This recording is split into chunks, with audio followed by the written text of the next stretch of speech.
Hello everyone, in this video I will show you how to fix cellular data not working on iPhone 15 Pro Max. So before starting the video, don't forget to subscribe the channel and also press the bell icon. So first of all, check if you have activated any network package or not.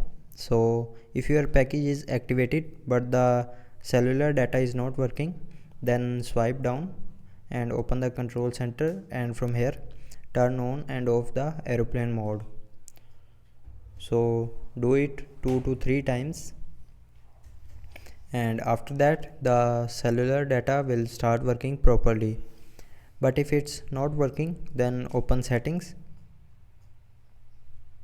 Now here scroll down and click on general, then here click on date and time, and from here turn on this set automatically button.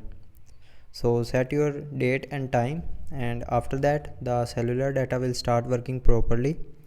But if it's still not working, then open settings again, scroll down, click on general, and here scroll down to the end and click on transfer or reset iPhone.